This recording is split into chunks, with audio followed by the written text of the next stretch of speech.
Hi, I'm Kelsey for Cars.com here at the 2014 North American International Auto Show in Detroit with the redesigned Chrysler 200. It's all new from the ground up and not to be confused with the old 200, which was an aggressive refresh on the Sebring, and that car was all terrible. Let's check it out. The 200 is built on an Alfa Romeo platform from Chrysler parent Fiat. Alfa Romeo is one of Fiat's European properties, about an inch longer, an inch wider than the old 200. Very flowing car, doesn't look very similar at all, really, in any way. The rear end gives a little bit of Chevy Impala in it. We think that's definitely a good look. It looks like a much sleeker car, especially you get around the front. Not a bad look. Chrysler dealers likened the 200 to kind of a larger version of the Dodge Dart at a private unveiling in 2012, and it's easy to see why the Dart, like the 200, also built on an Alfa platform. The wraparound dashboard has pretty good materials here, a nice look and feel to it. Other soft touch materials where they need to be along the upper parts of the doors, areas like that. Things like real wood trim here.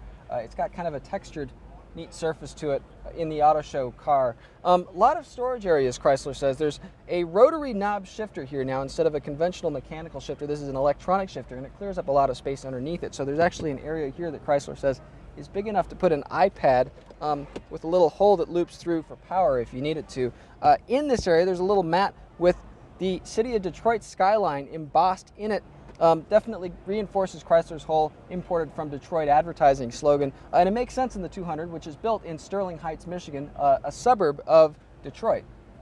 Multimedia options include a 5-inch center screen or Chrysler's 8.4-inch Uconnect touchscreen, which is still simple, fast, really easy to use, especially compared to some of the competition out there. Let's take a look at the back seat.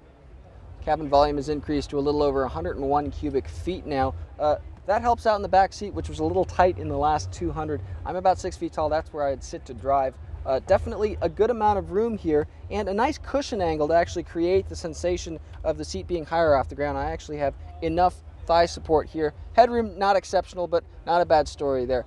Trunk volume up to about 14.5 cubic feet, actually up about 7% over the last 200. Still on the small side, though, of a class that includes cars like the Ford Fusion, the Toyota Camry, the Honda Accord, the Nissan Altima.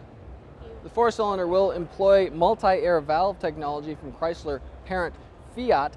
There's also a 9-speed automatic transmission, good for about 35 miles per gallon on the highway, Chrysler says. Still short of the high 30s, even 40 miles per gallon in certain non-hybrid versions of the Honda Accord, Nissan Altima, and Mazda 6. A Pentastar V6 will be available, as will all-wheel drive, which is something we haven't seen since this car was called the Sebring. Fortunately, there's nothing else that reminds us of the Sebring, which is a very good thing for Chrysler. Check out the 200. It goes on sale this spring.